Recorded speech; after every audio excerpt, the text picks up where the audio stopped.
Hello, first grade! I am so excited for our literacy and English language arts class today. Today, we are learning these things. We will work on letters. We're practicing I, J, K, and L. See, we're going just straight through the alphabet, and you guys are doing awesome so far. So we're getting to the letter L today. Our sight words today are we, one, like, the, and do. Right? And our story, the things we're going to talk about with stories, we're going to work on plot. We're going to learn what a setting is. You probably already know. And we're going to practice retelling stories. Now, retelling a story is an important skill, and it helps us remember the story. So, this is going to be fun. Let's start with letters. Letters are so important because letters make sounds. And then you put those letters and sounds together and you make words. And then you put those words together and it makes a sentence. And sentences are how we communicate. It's how we tell stories. It's how we tell jokes. It is how we ask for things or tell people we need things or answer questions or ask questions. It is great to have sentences. So let's get started with those letters because those are super important. Let's start with that first letter I. Now you know how to make an I. I's are nice straight lines. Straight line, straight line, straight line. I. Lowercase i's, when you make a lowercase I, it only goes halfway up, and then you have a dot. Did you know that this is not a lowercase I? That is a lollipop. Don't write me a lollipop when I need a lowercase I. I don't need a lollipop. Lollipops will be bad for my teeth. So please make me a lowercase I. No lollipops. Okay? No balloons. No floating lollipops. We don't want that. I's are just a little dot. There's our I. What sound does I make? Eh. Eh. Like igloo, or insect, or interesting, or indigo. That's a color that's kind of purplish. Eh, eh, eh. Right? Eh. That's a vowel. That means the I is its short sound. And you will find vowels in the middle of words, and they are pretty important. So don't forget it. The next letter is J. There are two good ways to make an uppercase J, right? I am okay with both of these ways. The first one starts like this. You start here, you curve around. Make sure the J always curves that direction. It needs to come backwards, right? And then you come across the top and top it like you would a T or an I. That is a good way to make a J. Another one starts the same way. You start up here and you curve around. And then you're done. That's easy. So these are both uppercase J's. You will see both, and both are fine. In your handwriting book, you will see one of the ways to do it. Follow that way in your handwriting book when you're doing your handwriting page. But normally, really, it's okay to choose which way you like. Could be with a top hat on or without. Both are fine as long as the J goes all the way to the top line. Okay. Lowercase j is going to go down below. And a lowercase j also does not need a lollipop or a balloon, just a little dot, okay? Lowercase j goes below that line. It drops behind lower. Let me show you on this board. It might be a little easier to see. So we had the uppercase I stays on the lines, lowercase I stays in the middle. Uppercase J stays on the top line. Both ways to do it. Then lowercase j starts in the middle and actually goes underneath. See that? It went underneath. How crazy. Okay, J makes the sound j, j, j, like jump, or jelly bean, or Jennifer, or Justin. So j, j, j. All right. Next letter is K. Guess what? I really, really like this letter. K makes the sound k. It starts at the top, goes to the top. Then we need some slanted lines. This is important. When you make a K, you pick up your pencil here, and then you don't pick it up when you get to this middle part. Don't pick it up. Just keep going.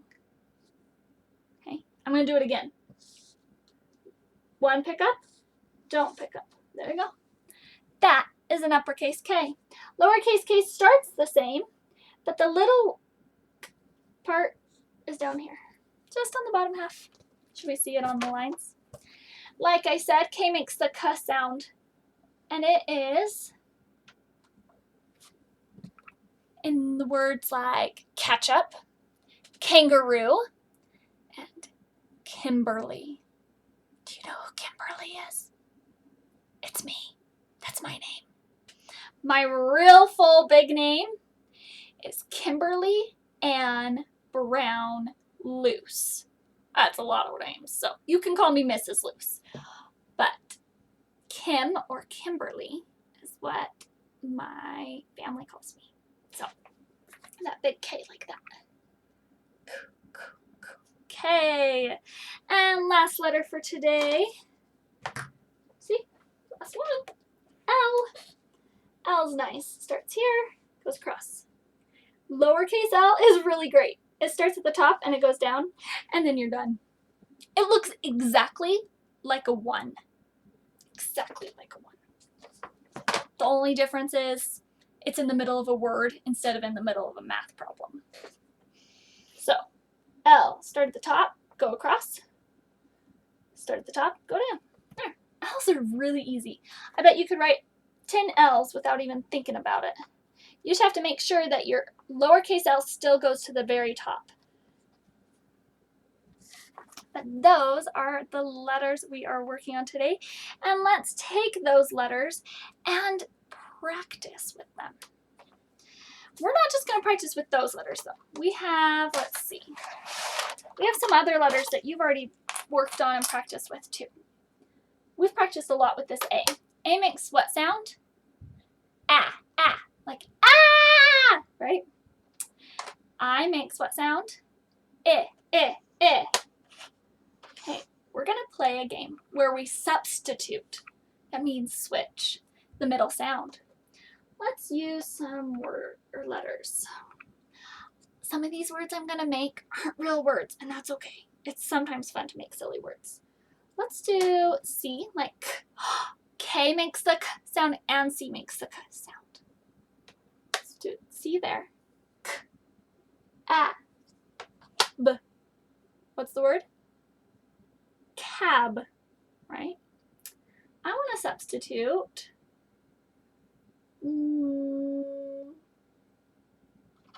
D first. We're going to substitute there. D, A, B, dab. Like this. Dab. D, ab. What if I substitute here in the middle? I want to leave the D and the B. What does this say? D, E, B, dib. Ooh. Not sure we've talked about P very much, but I think most of you know the sound. It's a P sound. P.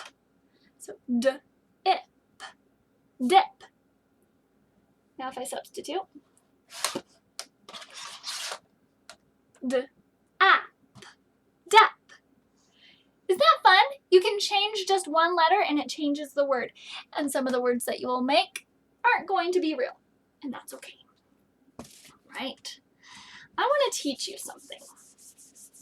We will start doing this tomorrow in our class, in our reading class. And you'll need to bring something to write on. It could be just plain paper and a marker or a pencil. Or you could bring a whiteboard or a Magnadoodle or anything you have.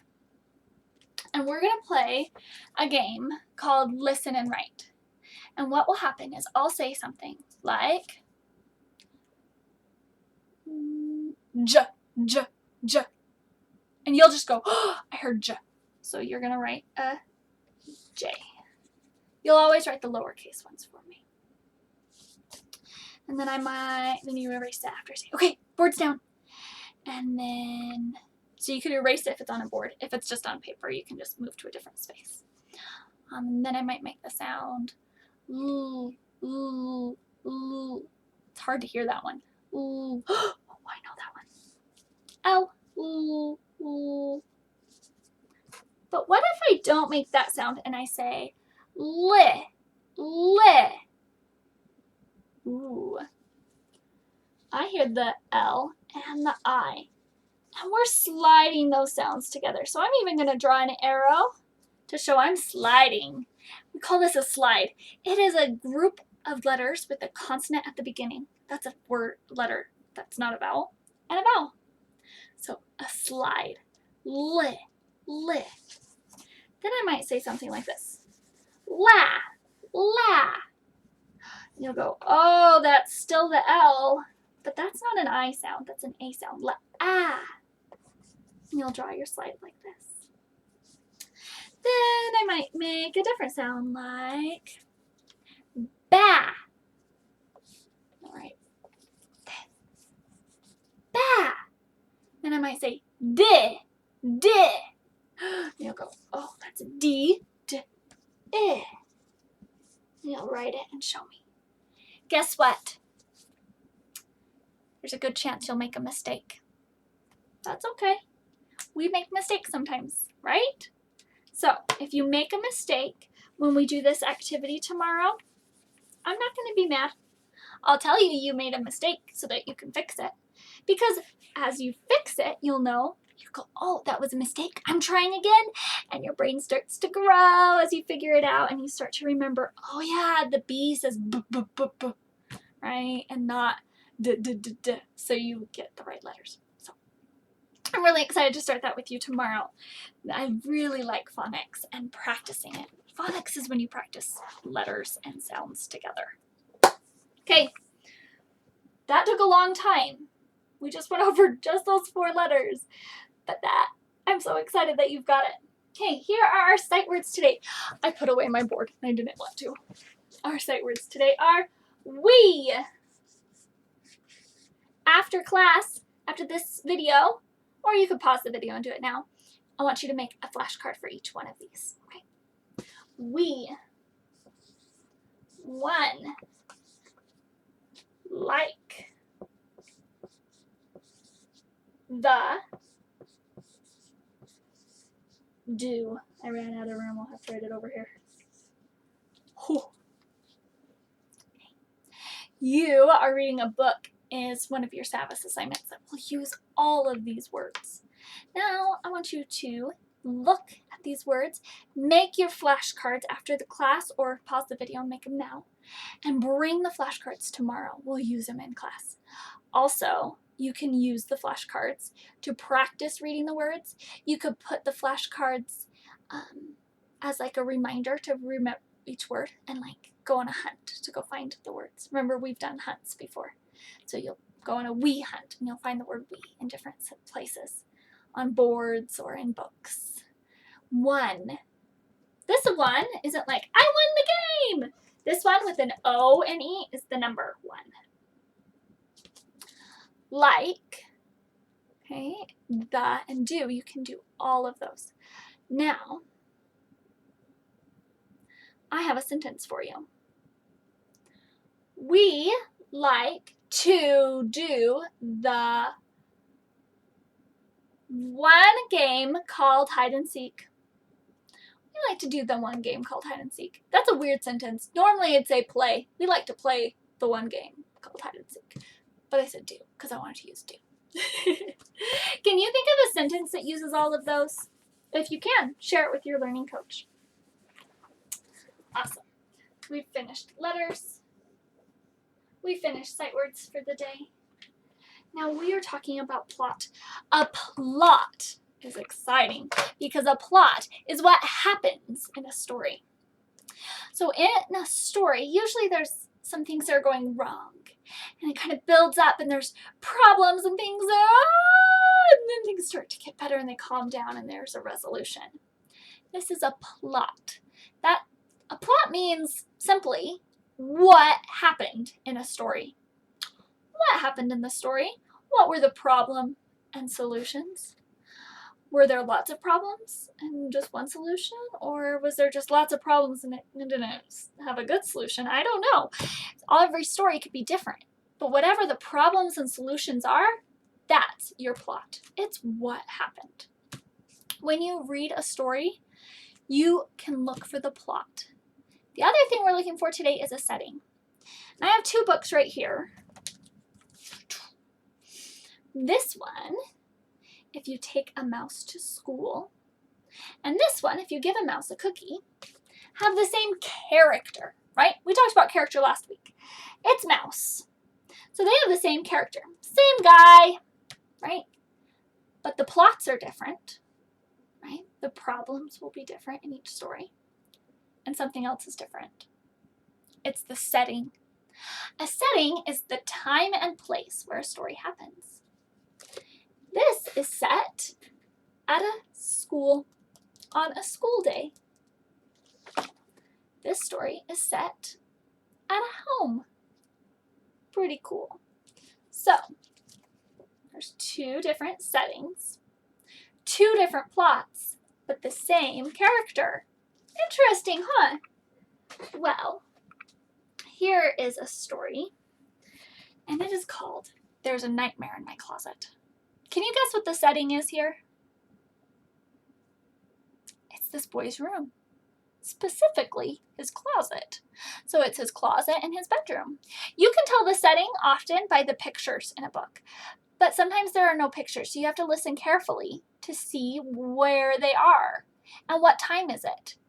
Now, do you have any guesses? Is this a daytime setting or a nighttime setting? I bet you guessed nighttime, because that's what it is. It is nighttime. So the setting for this book is in the boys' room at night. Now we have a setting. Let's find out what the plot is. I will read the story to you, and I hope you enjoy it as much as I do. There's a Nightmare in My Closet, written and illustrated by Mercer Mayer. There's a nightmare in my closet. There used to be a nightmare in my closet. Before going to sleep, I always closed the closet door. I was even afraid to turn around and look. When I was safe in bed, I'd peek. Sometimes. One night, I decided to get rid of my nightmare once and for all. As soon as the room was dark, I heard him creeping toward me. Okay, let's pause. This is getting scary. Right, so the plot. We've got some problems, right? There's a nightmare in his closet. The little boy's scared. He decides to do something about it. He turns off his light and the nightmare's creeping toward him. Oh my goodness, what is going to happen? Quickly, I turned on the light and caught him sitting at the foot of my bed. Go away, nightmare, or I'll shoot you, I said. I shot him anyway. My nightmare began to cry. Uh-oh, this is a really big problem. Now the nightmare is super loud and crying. I was mad, but not too mad. Nightmare, be quiet or you'll wake Mommy and Daddy, I said. He wouldn't stop crying, so I took him by the hand. Shh, he's holding his hand. And tucked him in bed.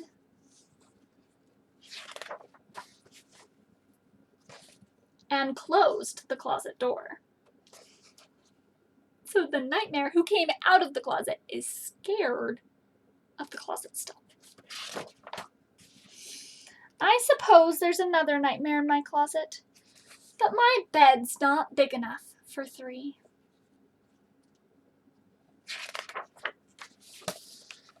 The end. Oh, I like this story. So that was a problem, right? The problem got bigger. There was a nightmare in his closet. He was scared of it. And the nightmare came out and was creeping toward him. And then he shot the nightmare and the nightmare was crying. And then he took care of the nightmare. He decided to take care of the nightmare and things started to calm down. And his nightmare was able to go to sleep. That is the plot. If you're ever reading a story and you need to retell the story, you can. Retell means to tell again. So I just read the story to you. Then I described the story. That was retelling. I didn't say every word. I didn't read the book again. I told you what happened in my own words. Okay? Sometimes when you're retelling a story, it's nice to look through the story again. So if I want to retell the story and I couldn't quite remember, I might look at the pictures, read a couple words and go, oh yeah, there was a nightmare in this little boy's closet and he was very scared of the nightmare. And he was sick of being scared, so he decided he was going to do something about it. So he was going to shoot the nightmare, and when the nightmare came out and was creeping in, he turned on the light and then he shot the nightmare, and the nightmare started to cry. It was very loud. He didn't like the nightmare crying, so he decided to take care of the nightmare. So he told the nightmare to be quiet and held his hand and tucked him into bed. And the nightmare went to sleep. They think there might be another nightmare in the closet, but they're not going to worry about that tonight. That is the story. Did you see how I retold the story? I didn't say every word. I just kind of looked through it really fast. Well, this week I want you to practice retelling the story. You can also find the setting. Remember, that's the time. Like, is it daytime? Is it winter? Is it a long time ago in the past? And the place. Is it at school? Is it at home? Is it on Mars? Is it in the desert? I don't know. So you can figure out the setting and practice retelling the plot of the story as you read. Do that with your reading coach your learning coach this week. Have fun reading stories, and as you read stories that I assign you in Savas, you can practice these same skills too. So we are all done with that today as well. Fantastic work, first grade. I'm so glad that you came. Tomorrow, bring your flashcards and bring paper or a board or something to write on when we have our reading class, okay? I'll see you soon. Bye.